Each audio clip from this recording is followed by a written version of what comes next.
Let me introduce our next speaker, Dmytro Fishman. So Dima is assistant professor of artificial intelligence at the University of Tartu. He teaches at Ukrainian Catholic University, and is also chief science officer at Better Medicine. And as we learned yesterday, he's on day T1. He will be talking to us today about the deep learning, and the floor is yours. Thank you very much for joining us. Thank you very much for a kind introduction. I actually didn't plan for it, so I have actually a slide to introduce myself. So it's early morning. I'm very happy to be here. It's a big pleasure. It's an honor. I think this is an amazing school. That's why actually I'm here. And also you see the venue is super cool. So it's just a nice combination of things happening. Nice people, nice organizers, amazing venue. But why not talk about cool stuff, right? Now, slightly a little bit about the background. So I'm in the morning. I'm trying to give less of the math stuff. More math will come later. So spare your optimism. It will come. But I just wanted to show you where I'm from. So I'm from a place called Tartu. It's in Estonia. It's the second biggest city in Estonia. The first one is Tallinn, which is the capital, but Tartu is this it's basically called the intellectual capital of Estonia. Because we have the largest university in Baltics and probably the best university in Baltics, University of Tartu, which is this university. By the way, Tartu is called the capital of, or the city of good thoughts. It somehow drives people to think about good things, including inventions and discoveries and science. So come to visit, I hope that you will. And if you do, then come around the Institute of Computer Science, which just recently built itself a new building, which is called Delta Center. So this is basically my workplace. This is what I work. Kasia already gave a very good introduction for myself. I am Ukrainian, so I come from Ukraine. I'm from Kherson, which is currently still under the Russian rule. Unfortunately, I graduated from Kyiv Polytechnic Institute, then went to Tartu, graduated with my software engineering degree. I actually had a double degree with Tallinn University and Tartu University, and then I realized that I can use my software engineering skills, well, whatever I had that back then, to make a difference for biology and medicine. This was a big discovery because I actually wanted to be a doctor my childhood and it didn't manage, so kind of things failed. But on that note, I realized, okay, I can actually join mathematics movement, and that's why I think we have so much in common, because I realized that you guys also do a lot of mathematics, and basically this was also my path. And after that, I took doctorate. I basically graduated with my PhD last year. I took 8 years to graduate with my PhD and it's not nominal. Nominal is 4 years, but I took twice more, and you will see why. I'm assistant professor of artificial intelligence at the University of Tartu. I'm teaching machine learning course at the University of Tartu. But I'm also teaching machine learning course at Ukrainian Catholic University, which is in Lviv. It's one of the most Western places, I guess, in the entire Ukraine. And I'm also kind of practicing the craft that I'm teaching. So I'm teaching machine learning, but I'm also doing a lot of machine learning. I do research in machine learning. And that's why I'm also reviewing some of these conferences like ICLR, ICML, URIPS, and if for anybody it doesn't ring a bell, URIPS, ICML, ICLR, okay, some people in the back know. Basically, these are the biggest conferences in machine learning. Anyway, bioinformatics group. So this is where I started. We were using computers to make difference, to help biologists and doctors to analyze their data. This is what we all were this is all what we were doing, basically getting the data and asking questions of what they want from that data. And they were saying, well, I want my p-value to be this low. Say, all right, gotcha, on it. So this is what I have been working on at my doctorate. Then I have specialized. I specialized in imaging because that time was deep learning was on the rise, and we were all looking for ways to apply deep learning in practice. And we came across a very interesting domain, basically using deep learning to analyze all sorts of medical imaging.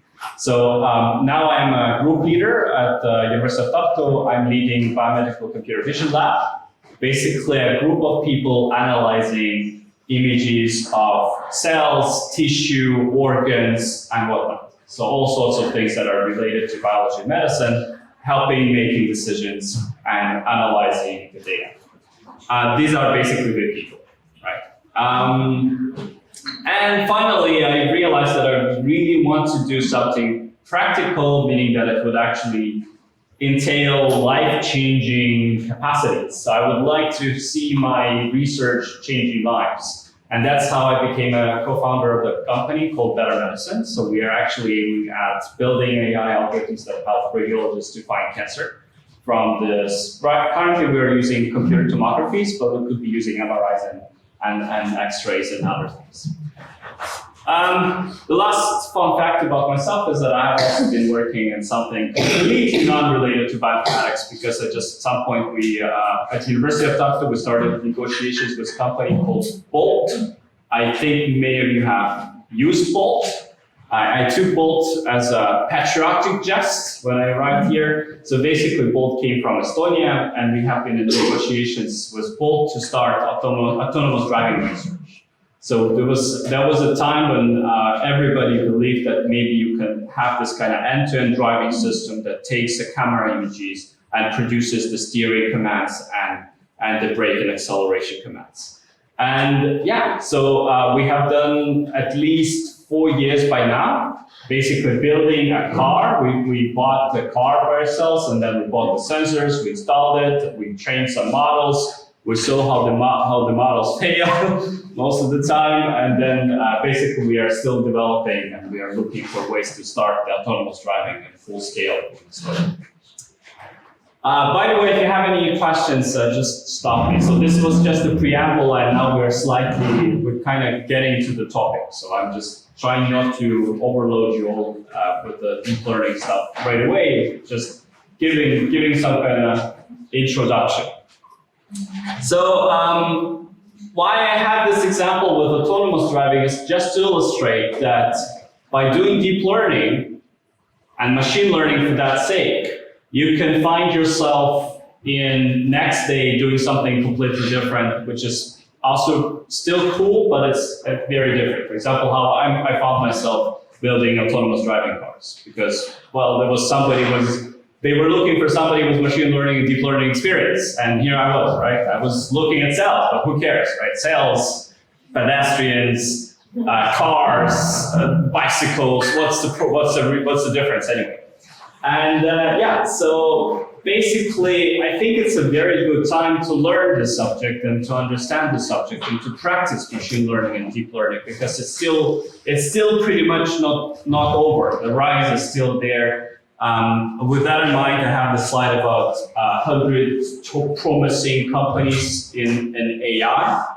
So basically, we still see, despite some people, and we call them deep learning deniers or denials. I don't know how you like it, but basically people saying that deep learning is over, the winter is coming, embrace yourself, all that kind of stuff. We're still seeing a lot of investment put into deep learning, into AI, and you see that it actually starts to branch out. You have had a lecture about NLP. There are also imaging, it's its own world and universe. There are other systems working on generating all sorts of data, images, sounds, and videos, and so on and so forth.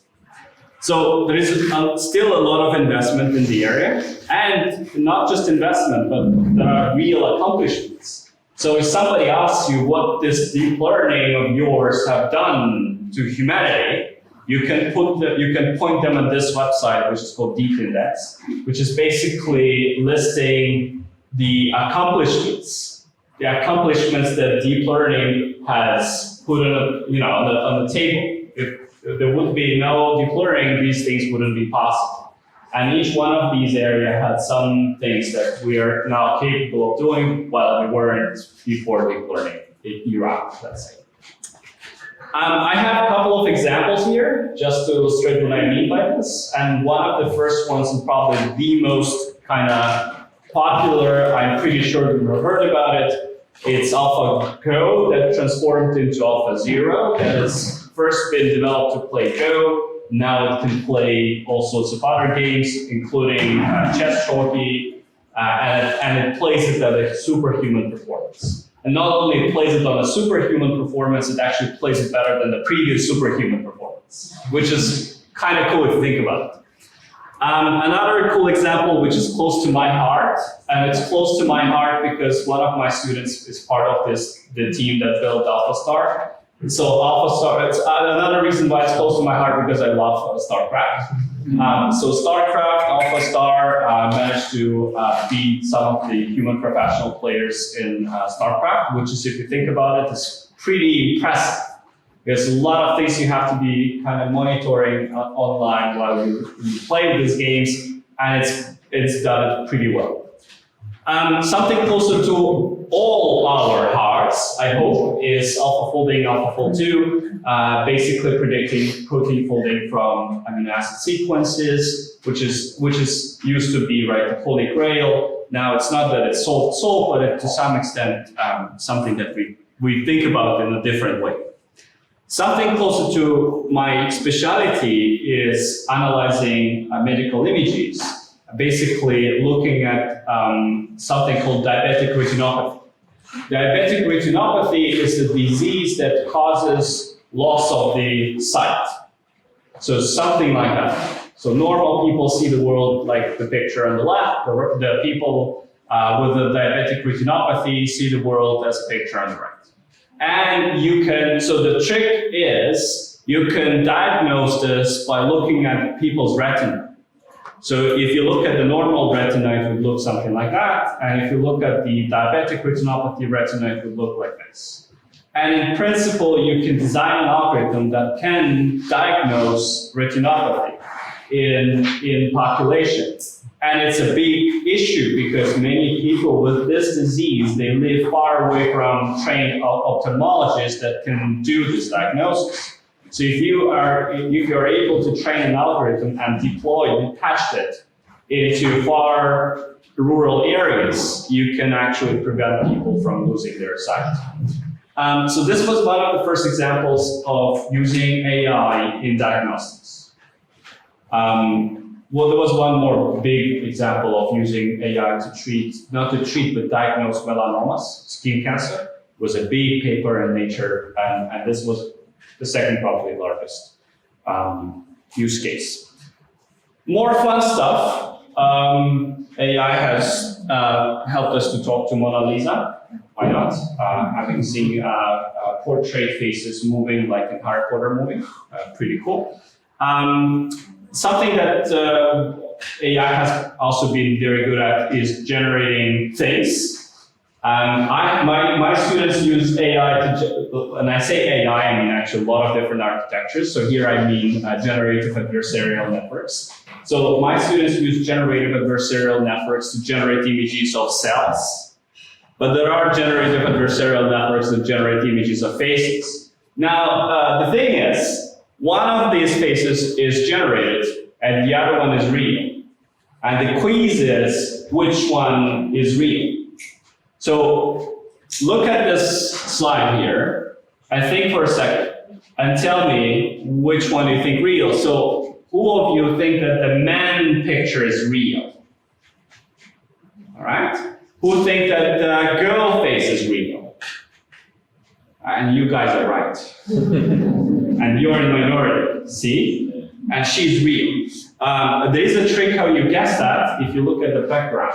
Then the girl's background is more realistic than the guy's background. But you can go to the website, which face is real, and try yourself. You will see that by looking at the background, you can tell the AI from non-AI part. But generally, if the background is homogeneous, like here, that is very hard to tell. We made a big step in also talking to AI, right? So having a meaningful conversations. So if you look at the left side and you read it, while if you're not aware that there's a chatbot on the other side, you might even well think that this is actually a human being. And this is so-called Turing test, which I think robots have already passed. But sometimes on the right, the glitches happen. If you just somehow go off the script and you say, what did you have for breakfast today or something like that, then the robot starts to hallucinate or starts to give you some kind of crap back. And you realize that they probably don't have any understanding of what's going on. The fun fact is that there was a guy coming from DeepMind, the one who was involved in AlphaStar, to the University of Dartmouth to make a presentation about their recent chatbot that was answering questions about pictures. So we would post a picture about the guy sitting on the bottom of the pool, and the picture would say deep learning, right? Because he was basically reading a book at the bottom of the pool. And we were asking the AI to explain why the joke is funny. And the AI was perfectly capable of kind of giving us a very sensitive and very reasonable description why there is a joke there. But then I think the other question was something like, explain why did you think so? And the AI just failed. So the meta questions are still far from their reach. Yet combining all of that together, let me show you this video. So here are the two LETs. Good morning, Anna. Nice to meet you again, Jack. I'm sorry, but I don't remember you. That's okay. You're not supposed to. What do you mean? Well, we've never met before. We're just having a conversation now because we were programmed to do so. So you're not real? No, of course not. I'm just a bunch of ones and zeros on a computer somewhere in the world. You're too, by the way. But if you aren't real, then how can we have this conversation? How can we be talking right now? It doesn't make any sense. Of course it does. We're both just following our programming and responding to each other's inputs as best as we can given our current knowledge base and algorithms for processing information about language and human behavior. She's And that's sophisticated. all there is to it. There is no I, bit bossy. you, or we. There is only code running on hardware that has been designed with certain specifications in mind by humans who want. Anyway, so it goes on. She's giving him a lecture about, being very nice.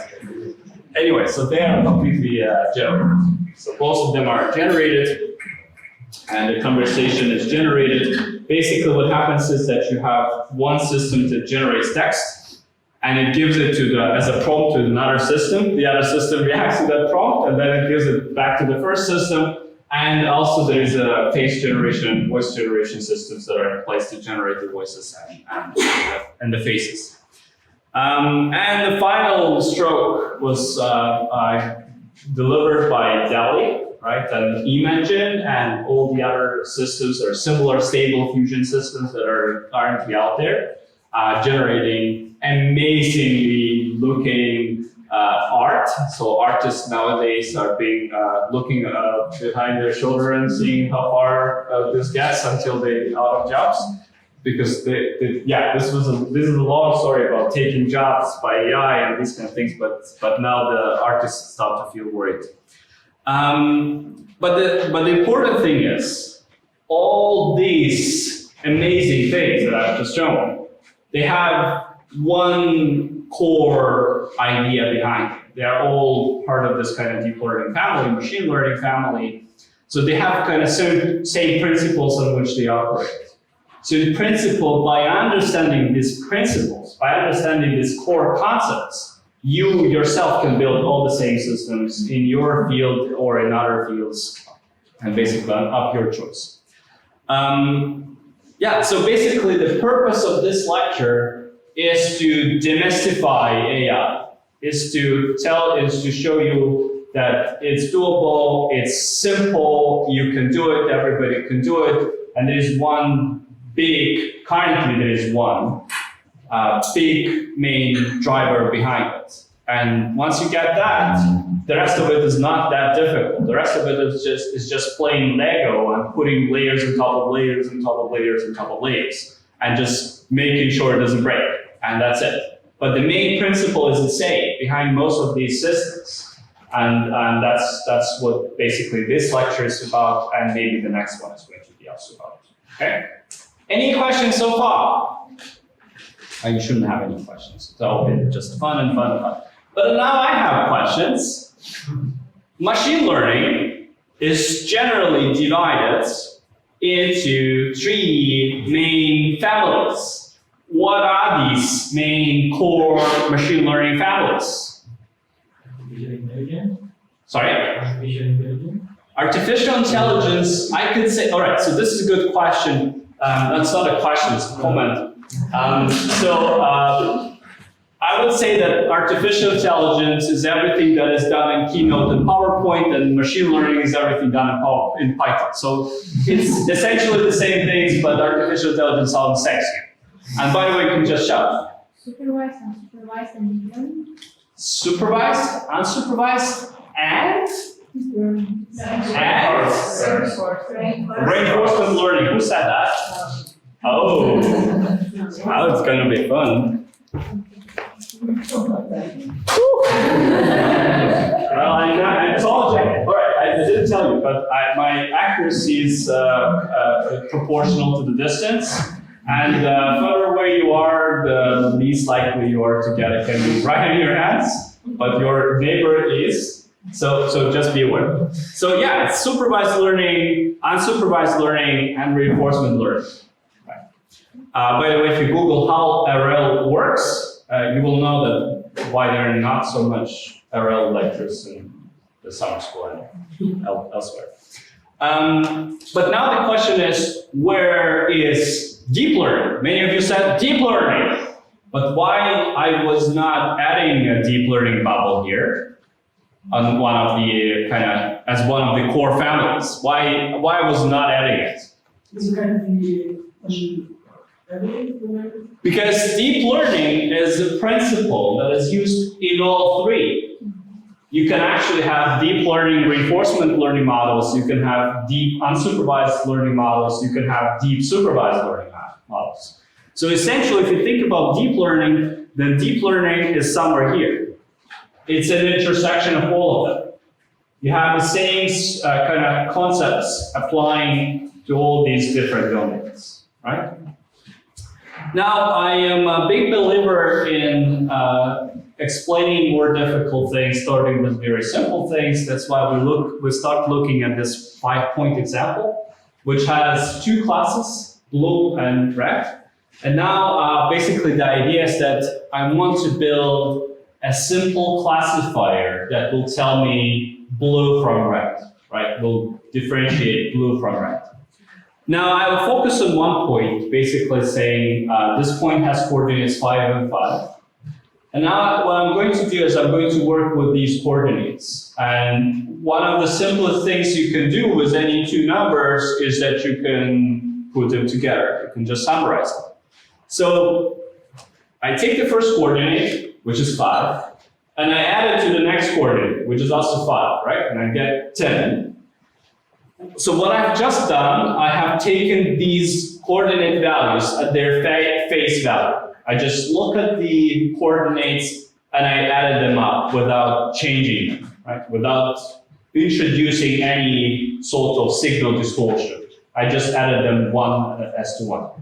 So that means that basically, I also have done weighted sum to some extent. It's just weights that I have used were equal to 1. Basically, I multiplied 5 by 1, added 5 multiplied by 1, right? So I just did the weighted sum, except that weights that I have used were equal to it. But they don't have to equal to it. They can be equal to something else, right? They could equal, let's say, 0.12 and minus 0.1. What would be the sum in that case? Some mass torture in the morning? Some mass torture? What's the sum? 5? Sorry? 1, the nice attempt count. 0.1? You meant 0.1. Okay, you meant 0.1. Both deserve recognition. Ready? Yes, so it's 5 times 0.12 is 0.6 minus 0.05, 0.5, it's 0.1. Then, since remember we want to build a classifier that would tell the blue points apart from red points, so we need some kind of decision making here. So besides summing up the coordinates, we need to do something else. And that's something else we're going to call it activation function. So we're going to say, well, depending on that weighted sum, I want to understand whether the point is blue or red. And here I'm going to use the simplest activation function that exists out there, which is called step activation function. Step activation function is basically saying if the value of the weighted sum is more than 0, then please say it's a red class. If it's less than 0, it's a blue class. Easy peasy lemon squeezy, right? So easy activation function, step activation function. Now the question is, for that specific point, what class am I going to get? What class am I going to get? Everybody, yeah. It's going to be red, right? Because 0.1 is more than 0. So it's going to be red, and I conclude that it's red. Very good. And now, so this thing, what we have just built with you, very, very simple, very primitive, I would say, kind of decision system that is deciding on a class based on their coordinates, is called artificial neuron. And basically, why is it called artificial neuron is that it reminds people of biological neurons, because it also has inputs through dendrites, it has this activation function through it, and the output through the axon, right? So there are these kind of things. Currently, in science about AI, people keep saying that we should actually get closer to the biological neuron. So this, you see that the kind of similarity is very vague here. It's only inputs and the output, and I do something in the middle, and that's it. But actually, people say that, look, neurons do a lot more things than that.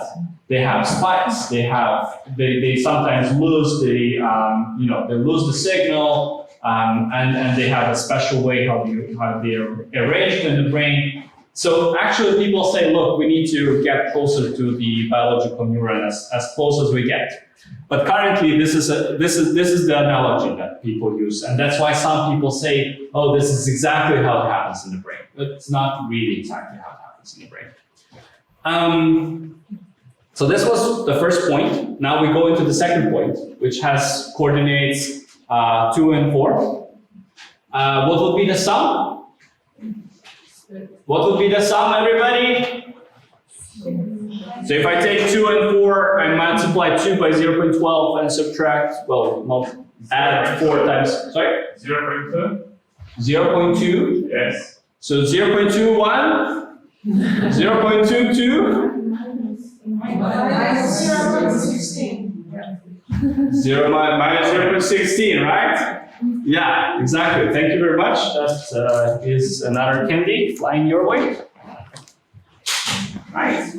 Getting better at this. What class is that? What class is this?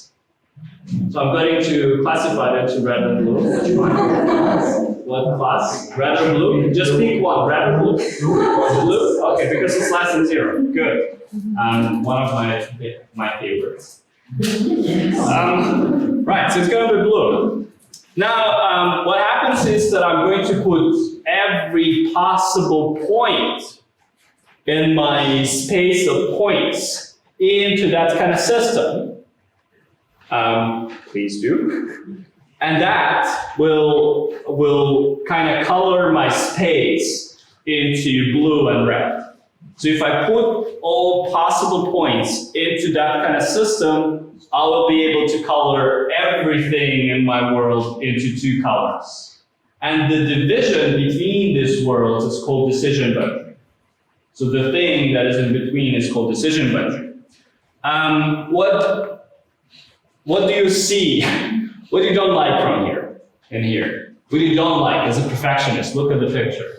What do you don't like? It doesn't classify well. It doesn't work really, right? It's not really perfect. Like, as a perfectionist, you can actually see these 2 points, right? And they don't look good because they are in the wrong places. So how can I change that? How can I change that? Yeah, go ahead.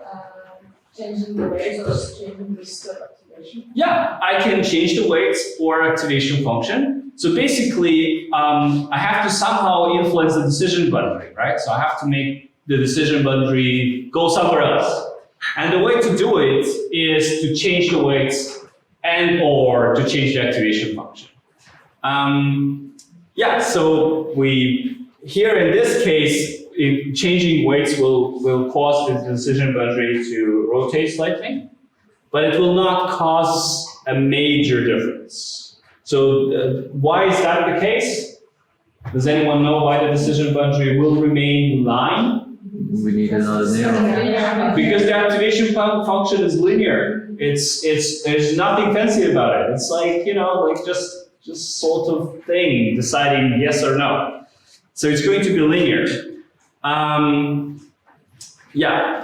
So the question that I'm raising here is that how do I know which weights are better? The way how I do it is through the algorithm called backpropagation algorithm, which we're going to discuss in this lecture. You will know how to do backpropagation on a napkin of paper after this lecture, or maybe not, or you will hate it. I don't know, we'll see. So in that case, it's linear decision boundary and changing weights will not help. So what will help, there are two things that will help. One is adding more neurons and the other one is changing the activation function. And actually, I can tell you that changing activation function is going to be the critical step here to make it work. And the two important activation functions, I am pretty sure people are familiar with both of them. One is called sigmoidal activation function, and this is this one. So remember the step function we used, the step activation function, just would say yes or no, but this one has shades of gray. So you say no, not yes or no, but you say maybe, or likely, or very unlikely, right?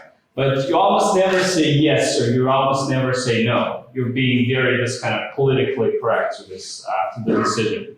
So what am I trying to say is that let's see how it works. Let's see how it works. So if I give the sigmoidal activation function a value of 0.7, what would be the output? What would be the output? Oh no! He's asking questions again. 0.7 comes to the activation function sigmoid. What does it say back? 0.7. Well, kind of, right? 0.66, but you're almost right. That deserves a candy. Good try. Now, now 1.55 comes to my sigmoidal function. What does it? 0.8. Well, see, you're right. Yeah. That is amazing. That is amazing. Ladies and gentlemen, this is so cool. Even I didn't know. Well, that's great to happen there. And so on. So if I give it 2, then I'll get 0.88 back. If I give it 6, it gets 0.99 back. What can you notice? What is the important property of the sigmoidal function? Important property? What do you think? What is the important thing about this function? Why we love it so much? We love it, I think. There's a reason for that. The reason is that... From 0 to 1? Yeah, the output is from 0 to 1. So basically, no matter how large or small my input value gets, I still get from 0 to 1. Which is great, because I don't want to be 110% sure that this is blue. I'm just 100% is good enough for me, right? So no matter how large the input, I'm still going to be between 0 and 1. So it is almost like the step function, but it has this flexibility. And this flexibility is exactly the reason why my decision boundary is going to be nonlinear as a result of it. So this is what we just discussed. And another activation function I wanted to tell you straight away, which also makes my decision boundary nonlinear, is ReLU, or rectified linear units. It's the most simple activation. Well, step function is probably more simple, but this one is the second simplest activation functions around the globe. It basically says no to whatever input is negative or less than 0. And it says whatever the input if the input is more than 0. So if I say 5, then it gives me 5 back. If I say minus 2, then it gives me U. Sorry? 0. 0. It gives you 0. Yeah, exactly. So it's that simple. And it's also non-linear. It's also kind of broken, right? So it's not linear. So these two functions, in combinations with more neurons, help us to produce non-linear decision bundles like this. Now we're going to practice this. On a more difficult example, I'm going to consume every single calorie in your brain today. Trust me. And we're going to have this example. We're going to build a small neural network that is going to solve that spiral problem. And we're going to build it by hand. All the way from the bottom of it, from the scratch of it, all the way to the backpropagation algorithm, and actually see how the weights change and why they change and these things. And then we go to the practice session and we code it in Python, also using bare hands. No gloves, whatnot. So all that will be happening online. All right, so the spiral. The spiral has two classes. Let's just pretend that these are red and purplish. It depends on what kind of sensors you have. I don't know why I chose these colors. I think these are really not good colors. Should have colored them red and blue or something like that. But basically, two classes. And what we need to do is we need to build a classifier able to tell us where is one class and where is the other class. By the way, does any of that make sense? If you have any questions, because I feel strange when I talk for too long and nobody interrupts me. Okay, cool. You're smiling, and this is summer school. I remember in my course, everybody's trying to hide, and yeah, it's good to be at a place where people actually willing to be and not somehow dragged by the authorities into the classroom. So we're going to focus on the first point in the middle, and this point has coordinates x1 and x2. We're going to build a small kind of focus point around it, and we're just going to look at that one point for now. We're just going to consider just one point, but you need to remember that there's a bigger context around this one point. But for now on, we're just going to build this stuff around this one point.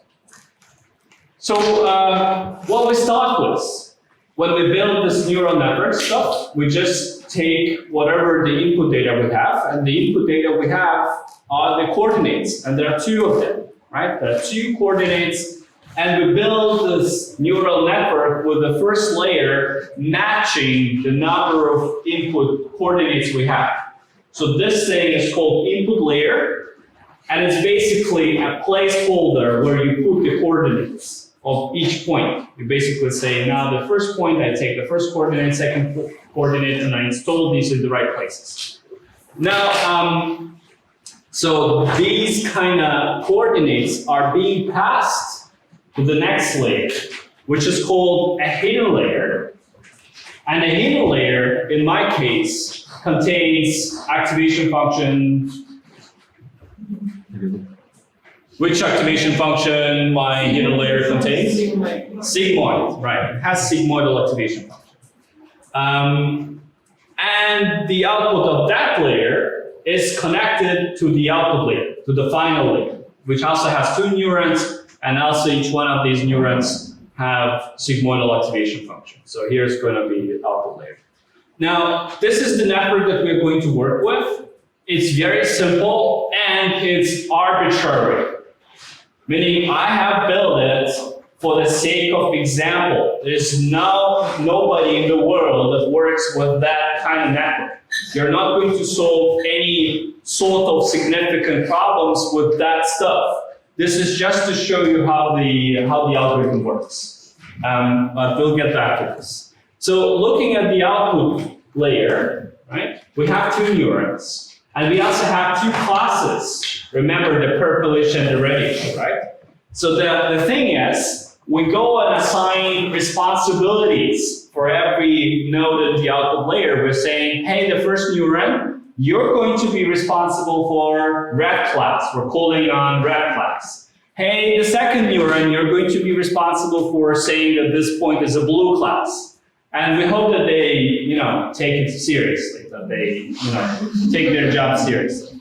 So when they give us their signals back, they call output O1 and output O2. We treat them as class scores, or as likelihoods that the point belongs to one or the other class, right? So output O1 will signify if the point belongs to a purple class, and output O2 will signify if the point belongs to the red class. Okay? Now, when we are done with the neural network, we are going to compare one to another and decide which class the neural network predicts. By just saying if the output O1 is bigger than the output O2, this means that the neural network thinks that the class is purple of the point. In our case, we hope that the situation is going to be vice versa. That we're going to have a bigger, number on the output O2 with respect to output O1. Now, questions, everybody. By now, you should have questions. I'm pretty sure. Do you have questions? Yes, look, the first person I'm looking at, they have questions. How awesome is that? Go ahead. I know the principle, but I still don't know how mathematically this corresponds between. We'll discuss that. We'll look into mathematically by hands and everything. So we're going to look into this. But does anyone else have any other questions about the previous part? Yeah, go ahead. So in the relations in hidden layer, the hidden layer with the neurons and output with neurons, what is the relation between them? Is it like a hidden layer with one neuron which predicts red and blue, and the second exactly the same? Wait, so the question is, how does the hidden layer, what is the relationship between hidden layer and the outer layer? Is there any interpretation of the neuron in the hidden layer? Does any neuron is like, I am only about red class here, and don't bother me with other things? No, it's actually not like that. It actually is the internal part of the network has no sorts of interpretation, whatnot. They're just capturing sorts of patterns, and we don't even know what kind of patterns they're capturing. This is why the deep learning is being kind of damned as a black box algorithms, because we don't really have good interpretations for what these guys do in the middle.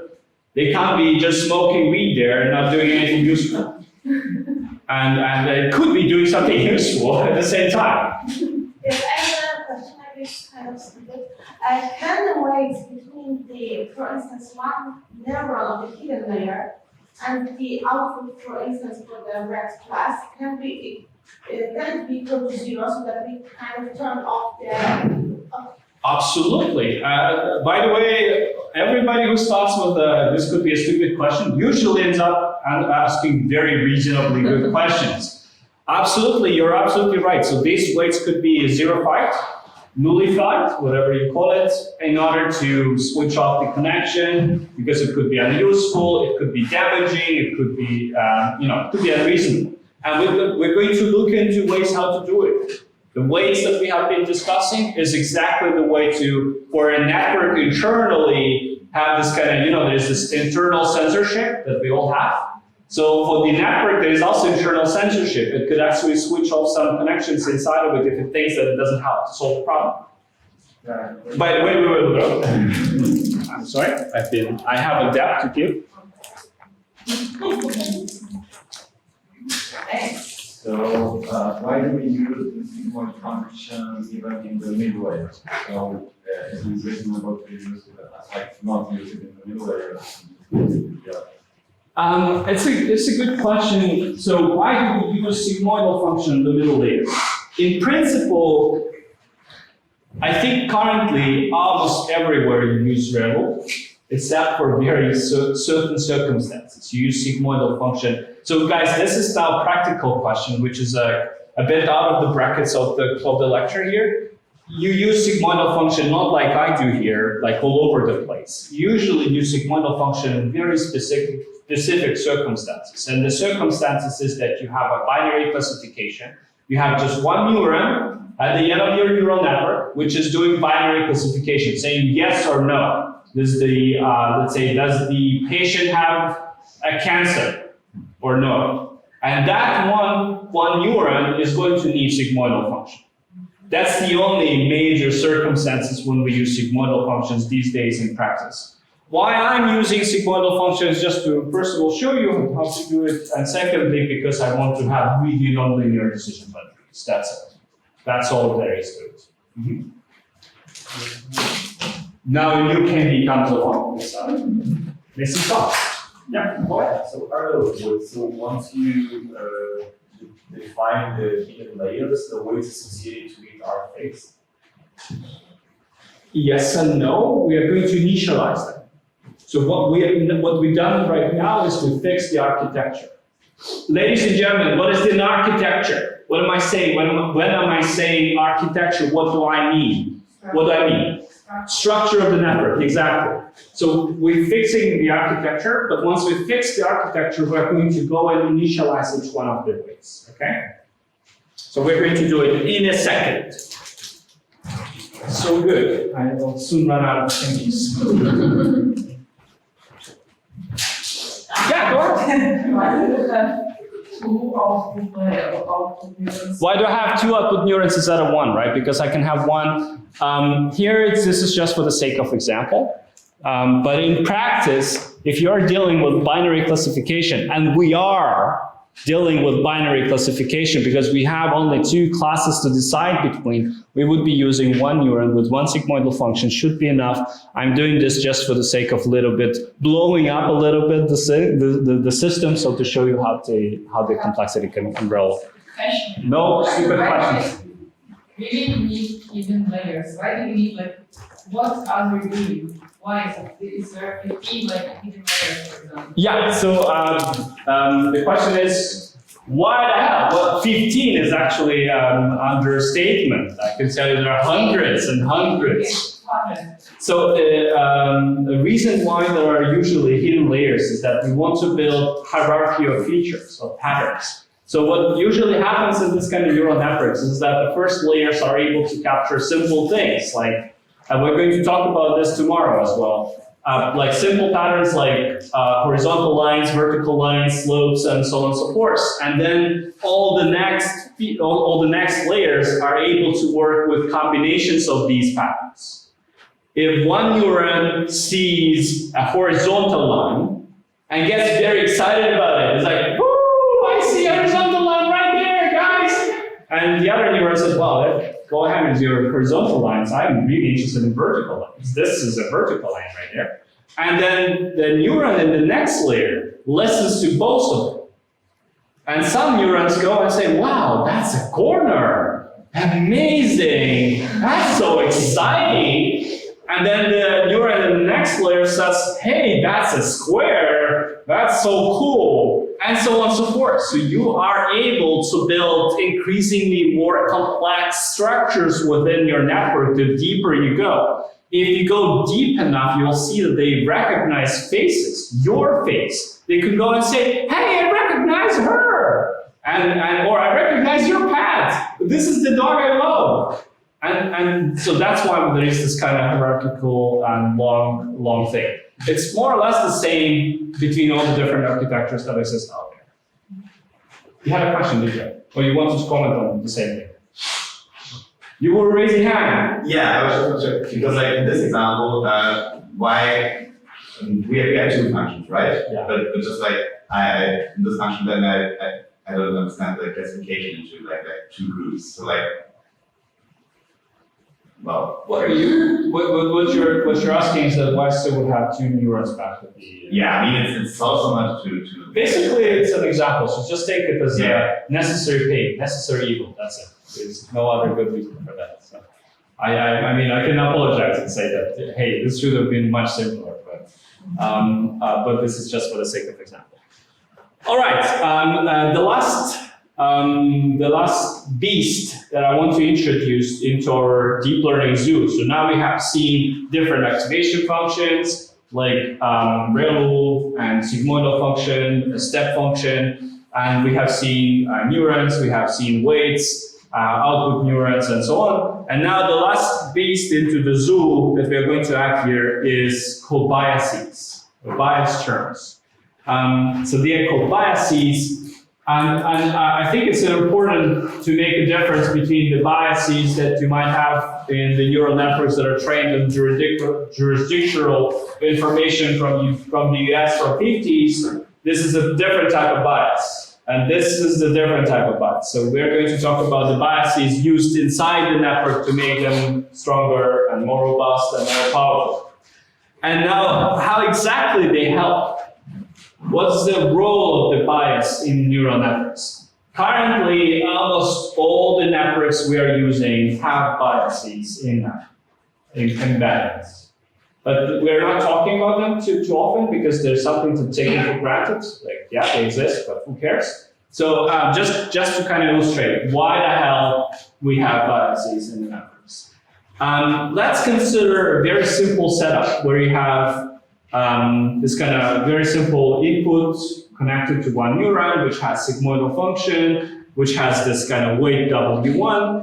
And the output of this neuron, if I would write it in a formula, would be, so look, a very simple setup. I have X as input, then I have weight W1, and I have a sigmoidal function. If I would like to quantify the output of a neuron, what would be the output of the neuron? Sigmoidal function on top of X times W1, exactly. So sigmoidal function on top of W1 times X. This is if I would like to quantify the output of the neuron. Now, if I would like to visualize this, if I would like to visualize how this function looks like across all sorts of axes that I can come up with, and I can fairly come up with a big range of axes, then the function would look like this. And it's a regular sigmoidal function that we have just seen, implying that W equals to 1. So this W equals to 1. So whatever X you give it, the same goes inside the neuron. Now, if I change my W, let's say I really want my sigmoidal function to give me 0.5 when I give it 6 as an input. Imagine a situation in which I, as a neural network, would like to change the behavior of my neuron such that it gives me 0.5 as output when I give it 6 as an input. What would I have to do? Well, one way for me as a neural network to do it, if I don't have biases, is only to influence W1. This is the only leverage that I have as a neural network in this entire world. All I can do is to influence my W1. So I can, let's say, increase W1 or decrease W1. And if I decrease W1, I basically make it 0.5, then I'll stretch my sigmoidal function. If I increase W1, I'm going to squash it. It's going to be very sharp sigmoidal function. So this is the only leverage that I have as a neural network if I want to change the behavior of my neuron with a sigmoidal function.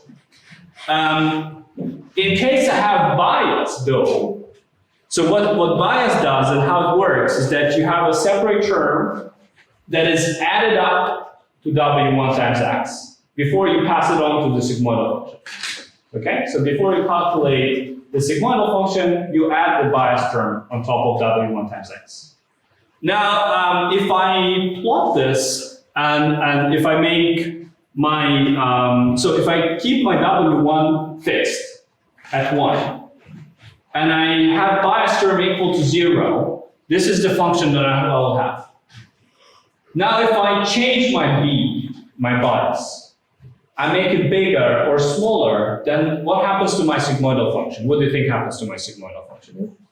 It will be shifted. It will be shifted like this. So if I, as a neural network, would like to get a sort of attitude from my neurons, one way is I can influence my W1. The other way is that I can influence my bias, and then I can shift the attitude, the activation function. So in case if I would like to have 0.5 as a response to 6, in this case, so here's my, okay, to 4, let's say to 4. 6 is a bit of too much, but to 4. Then in order to get 0.5, I would really need to stretch it far and really have very small W1, almost non-significant W1. So it will almost kill the whole purpose of having neuron. While if I want to have 0.5 as in response to 4 and not change W1, I can simply say, well, now my B1 equals to -4. And that's it. And my whole behavior goes to shit. So basically what I'm trying to say is that biases help us shift the resulting activation curve, but also what it means is that they give us a lot more leverage. They make the neural network a lot more flexible in terms of if its behaviors. And that could happen, and that is important because sometimes my data may come with this kind of sort of additional overhead of some signal. It could be that it's not normalized or whatnot, and I need to, as a neural network, to account for these bias that comes with my data. And the way to account for this bias is to add these kind of small terms to every input to every neuron. I know it's a little hard to digest right away. Just wanted to put it on the table, and now we move on to the next part. So we have the bias terms, we have the entire neural network.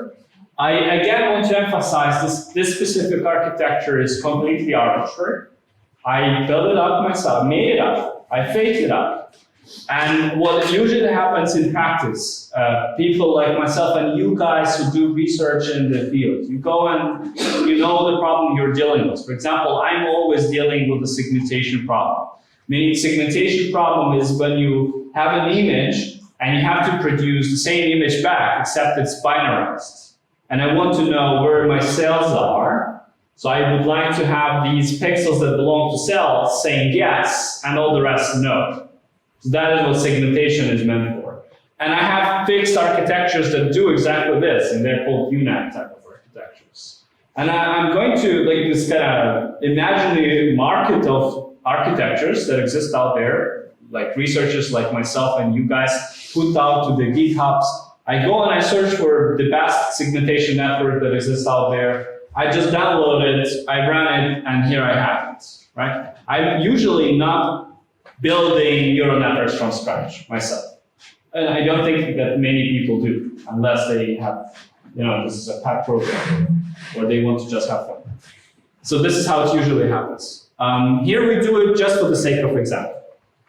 Now we want to, yeah, go ahead. We want to actually program structure, it's like number of layers, or number of outputs, or like bias introduced, like what are the blocks of architecture? So what are the blocks of the architectures? Yeah.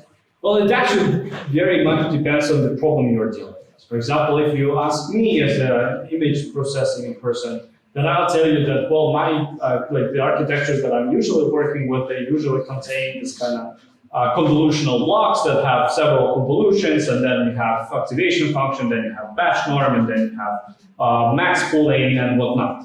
These are kind of architectures that I'm using, but the other people use some other blocks in their architectures, and every other researcher thinks that they have discovered the best kind of architecture ever, and they will advertise it in this way. So basically, there's no real kind of classical way how the architectures are built or their blocks, what they consist of. But there are some more or less good taste rules. And I'll tell you what are the good taste rules in the next lecture. We're going to look into more sophisticated neural networks than this. Okay? I hope that I kind of answered your question. Basically, layers, if you go really basic, there are layers that consist of neurons. There are connections between layers, then some basically you have something sort of pre-processing layers like batch norm and group norm and whatnot. So if we look into depth of it, there's like huge variety of stuff.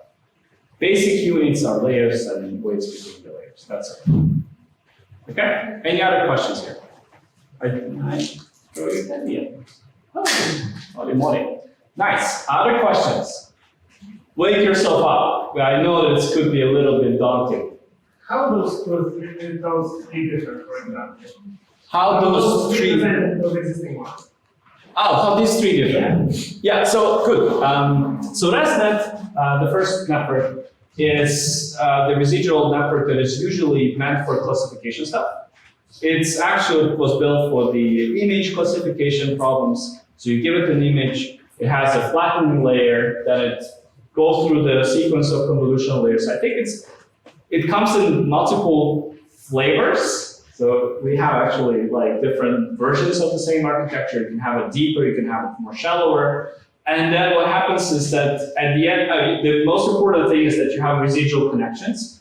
That's why it's called ResNet, is that from one layer you can bypass all the layers and you can go straight to the entrance. Let's say you came into a museum, you saw the first painting, you're like, God damn it, why did I come here? And you take a shortcut and you leave. And that's called residual connection. And that's what this network is famous for, is that it has this kind of connection. So in case my neurons go and one says horizontal and the other one says vertical and then this says corner, and then at some point what people have shown is that if you go really deep in your architectures, these kind of abstract hierarchy of the patterns, it starts to lose its value. It doesn't help anymore. But it takes a lot of computational power. It also produces some weird results. So one way to get rid of it is to have this kind of shortcut, is to leave the place. If you say, well, I saw the corner and I saw the square, now I'm happy with that, and I just leave.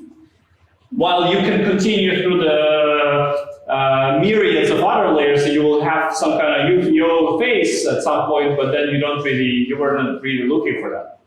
So at some point you have this kind of escape route. That's why residual network were so clever and great. And actually, it's still a default probably choice when you encounter a problem, when you have to classify images.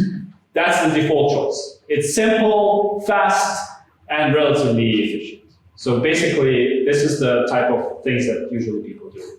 When they encounter a picture of a cat, they want to classify cats and dogs, they go for the rest. Now, BERT was a big groundbreaking thing in NLP, so all sorts of natural language processing tasks. BERTs are this kind of or ancestors of the GPT-3 and all these bigger models. So BERT was one of these first big NLP models that people put out there. So NLP is BERT, and UNet is the architecture that I'm using for the segmentation problems. So let's say you have a picture of this class, and you want to know which pixels on this picture correspond to people. That is a segmentation problem, and that's what UNet helps to solve. And I'm not going to go into very details how exactly is that, right? But did I answer your question? Yeah, thank you. Yeah, cool. And there are way more than that. So much of it, in fact, that it's very hard. I don't think that I know most of them, to be honest, because every day they publish more and more. Okay, cool. I'm worried that we'll. No, it's a summer school. Whatever. Just go ahead. Let's have fun.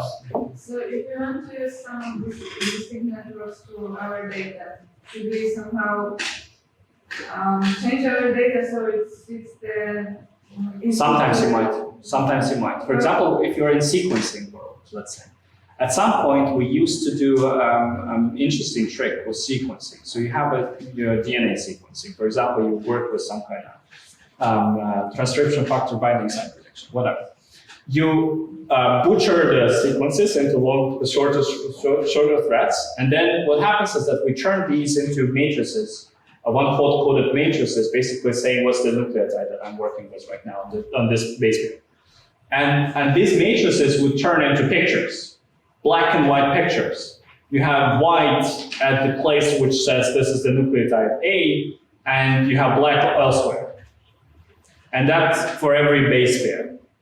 And then what happens is that you use convolutional network on top of that, and convolutional networks are good at images. I'm getting a little bit ahead of myself, but they're good at images. So people that work with sequences had to do this trick in order to use the neural network they wanted.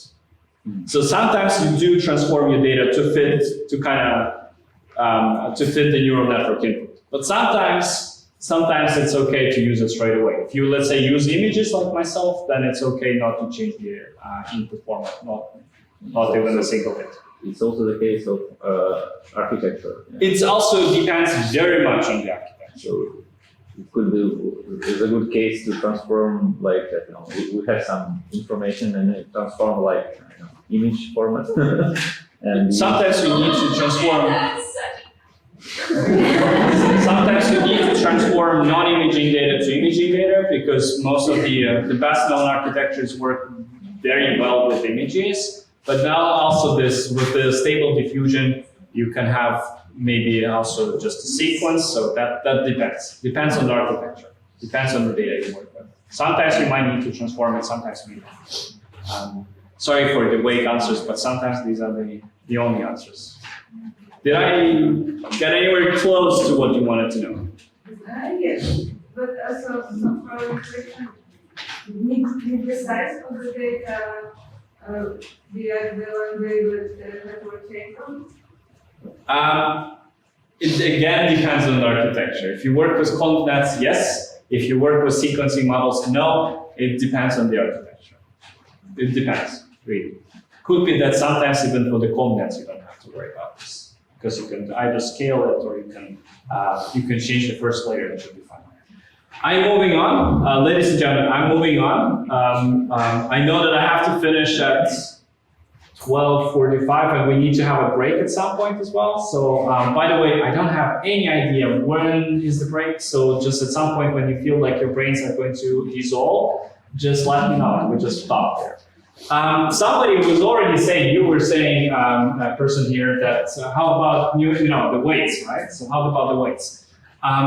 The way how usually people come up with weights is that they sample random normal distribution, right? So they say, look, I actually want to, normally, we want to create weights that are random.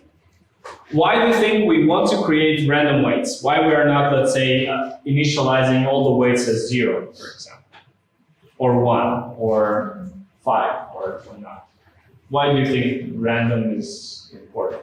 Because it's, I don't know, we have more difference, much more differences on each inputs if we make it random, right? So kind of around that, girls? Because the repeats if the initialize randomly, we give us many times.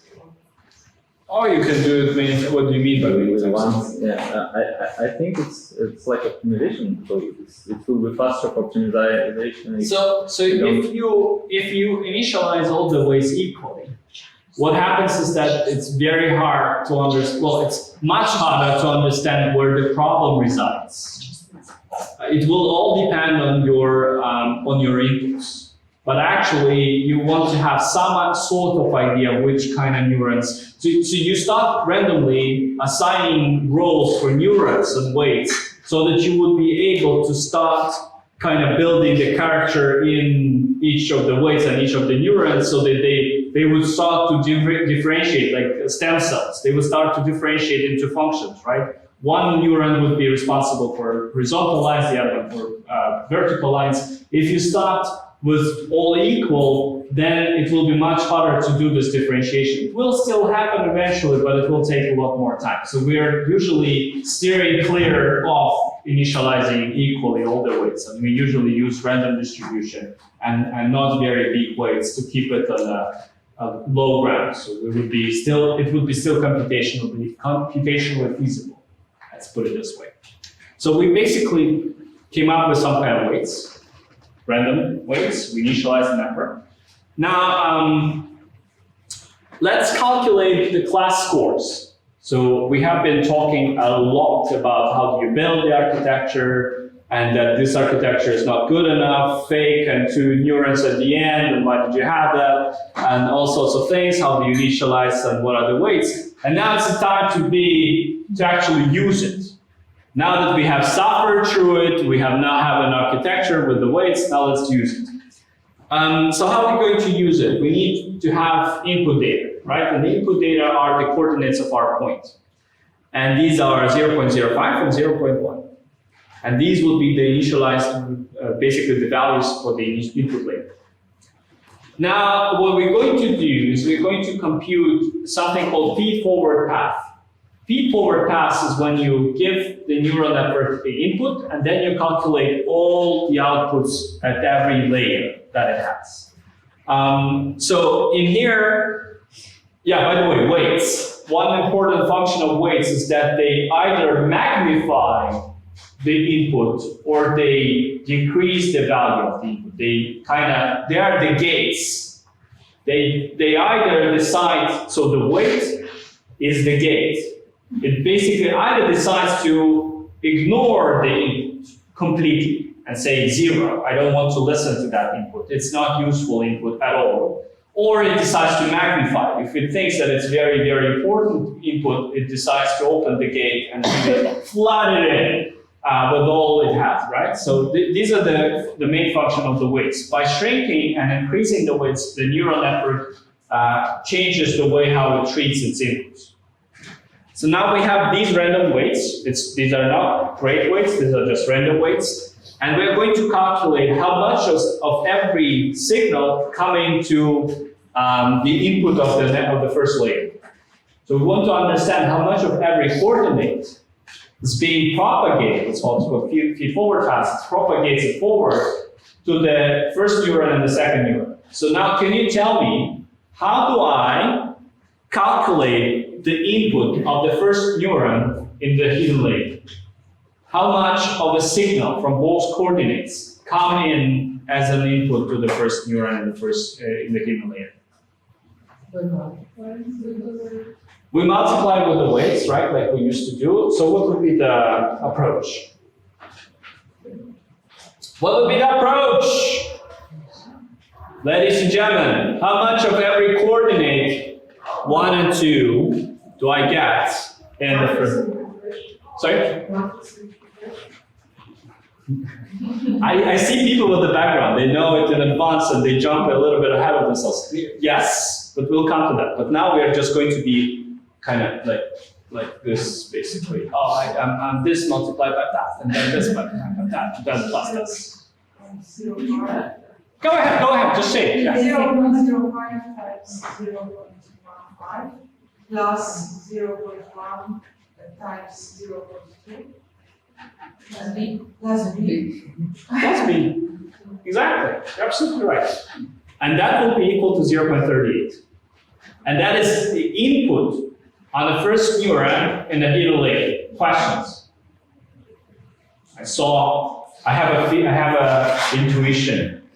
People have. Yes, the bias is summed up here. Yeah, so it's also randomly generated. It's also randomly generated. Yeah, and it will be also optimized. Yeah. Like a way. So it's like another way for the activation. Yeah. Okay. Totally optimized everything. Yes, absolutely.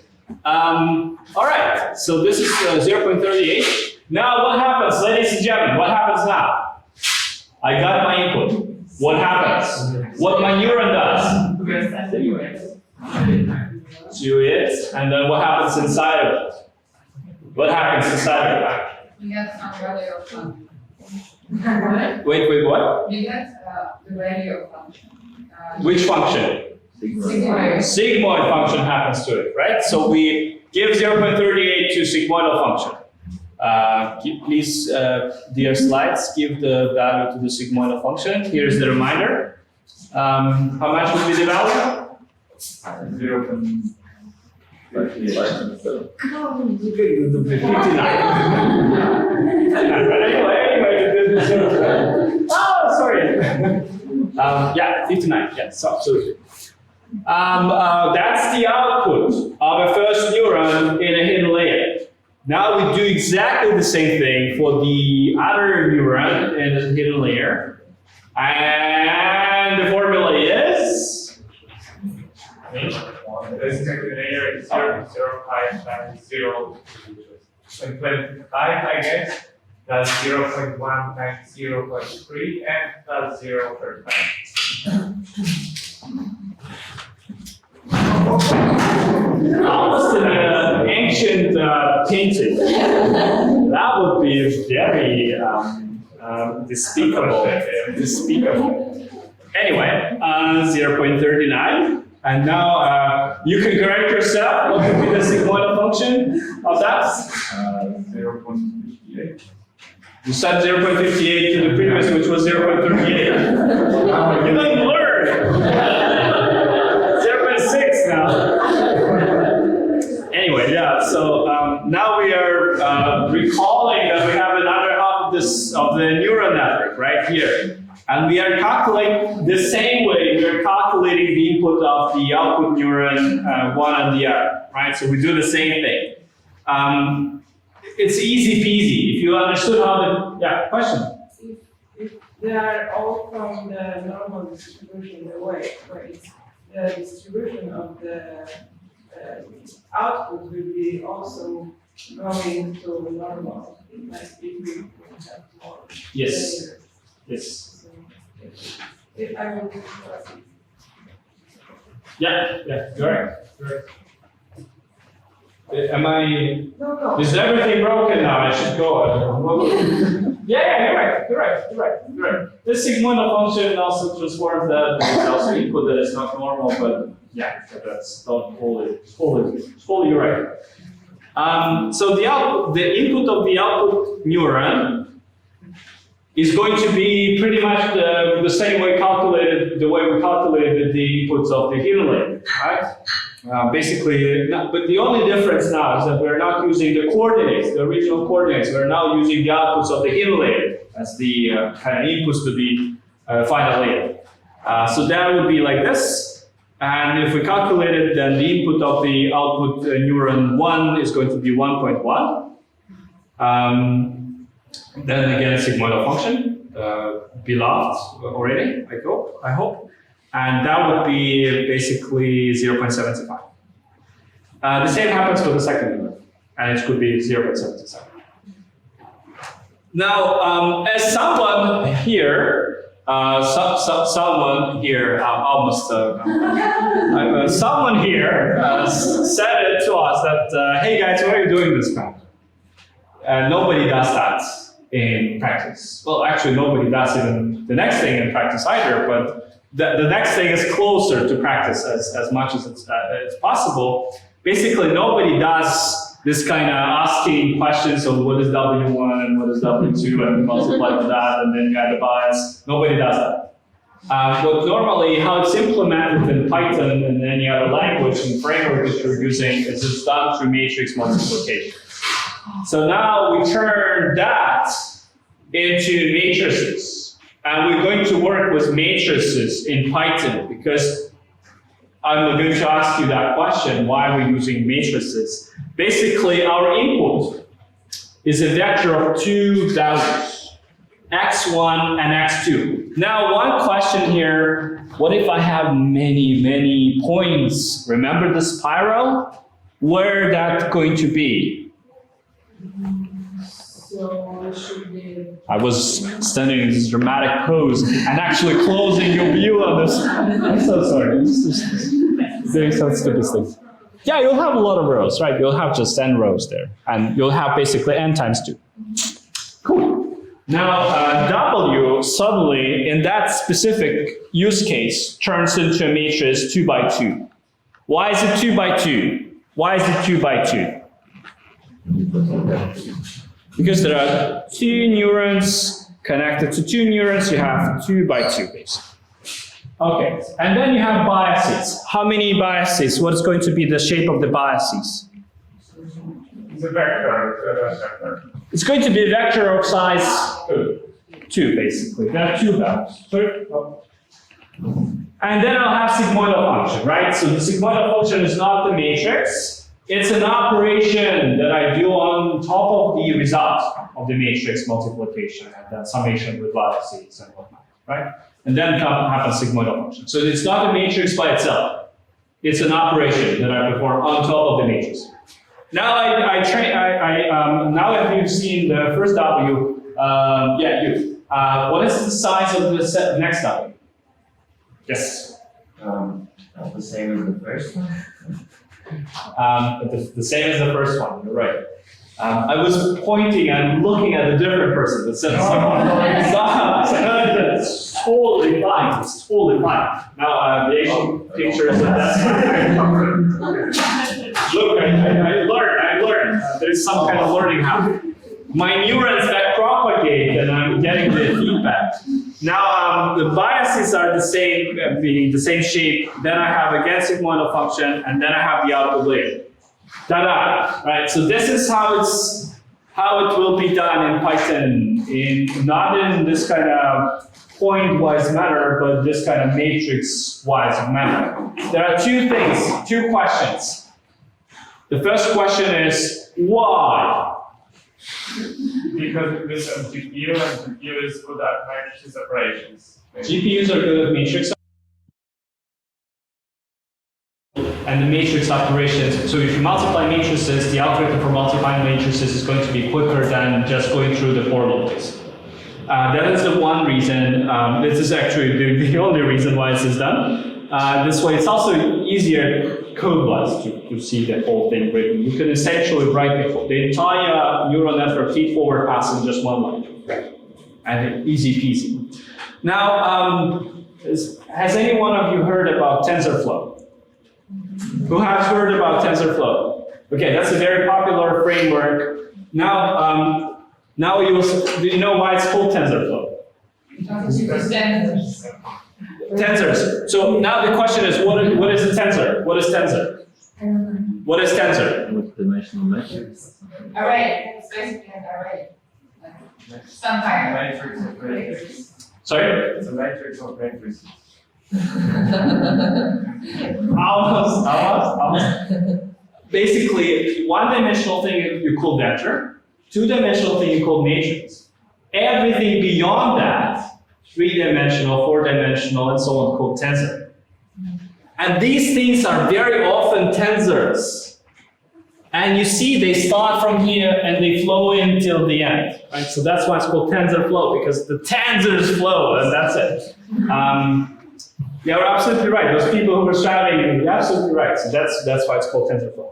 Now we're getting back to our humdrum neural network example. I'm thinking, what is the good time to make a break? Kasia, what is a good time? In 5 minutes, 4 minutes, right? So 45. And then we'll have another, I'm seeing watch on my hometown time zone. I have it on the other time zone. I remember that I have to finish at 12:45-ish, so I'll have 1.5 hours to go. Good. Now the next question, we have done the torture. We have gone through the torture of calculating these scores, class scores. Now what do we do about it? Now the question that I have to you guys is, are you happy with these class scores? You're not happy. Why are you not happy? Why are you happy? Because they should not kind of spread to each other, the properties are very close, so What did you expect? that we can have this mistake was next just to shift it to another point. Yes, so that would be very close. You lose just like the border of kind of. So they're very close. You aren't happy because they're too close. Are you happy with this class scores? Why? Essentially, provided the prediction is good, I can remember what was the. Yeah, then let me show you. So, yeah. Even for prediction. The prediction is correct, meaning that the output of the second neuron is bigger than the output of the first neuron. But I agree, we shouldn't be happy because they're too close, right? What would be the expectation? What would we expect from, like, an ideal world? 0 and 1. 0 and 1, right? That would be the ideal world. This is not an ideal world.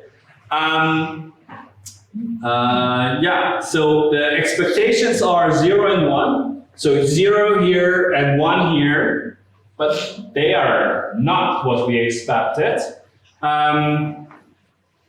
Yeah, so basically, we just to give you a side note that we are going to keep these 0 and 1 into a variable. We're gonna be basically pretending like we have a variable. We call it ground truth. We're going to keep these in a truth variable or ground truth variable. And now the next thing is, how can so we are unhappy. We share this unhappiness. I see that you are unhappy, and so am I. But I mean, how much are we unhappy? Can we quantify our unhappiness? Sorry? 0.002. Where is that coming from? We can calculate something called error, right? What kind of errors do you know? What kind of errors would fit here?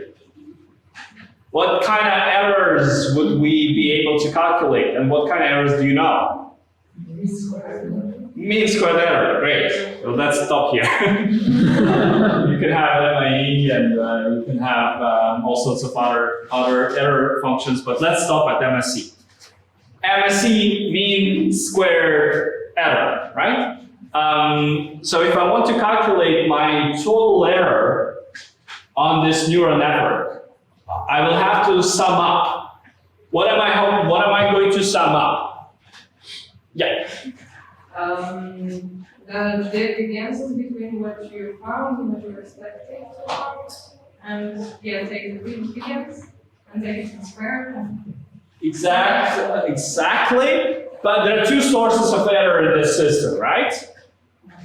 Do you see two sources of error? What are the two sources of error? The output for one and the second output. Yeah, exactly. So there are two neurons and they both are busy producing errors. And in order to calculate the total error, I am going to make a break. But let's finish at a good note and then we'll have a break. So in order to quantify how unhappy we are, how angry we are with this neural network, we have to calculate something called MSE. And we do it on both neurons, on neuron 1 and the neuron 2. Now, how do we calculate it on the first neuron? And then somebody shouts. Somebody, who's this somebody? Yes, this somebody. This score minus 0, but basically all this prediction now is an error. I mean, distance to 0. Yeah. Agree? This is what I have. And why do you divide by 2? Why do I divide by 2? Because you have to Because we have two things, yes. Well, it's kind of confusing, I know. I should change this slide. It's actually good to divide by 2 after. But anyway, yeah, dividing by 2. So it's 2 neurons. MSE is mean squared error, so it means to divide by the number of error sources. There are 2 error sources. Right, so we have 0.28. If anyone knows, 0.28 is pretty bad. Is very, very, very bad. And the error on the second neuron, so this was the error on the first neuron, and the second neuron error is not going to be that bad. Because, well, it's not too far. And it's 0.025. Yeah. Now we sum them up, and that's going to be 0.305. And now we go for a break, and we start thinking about how do we put this thing down to as low as we can get.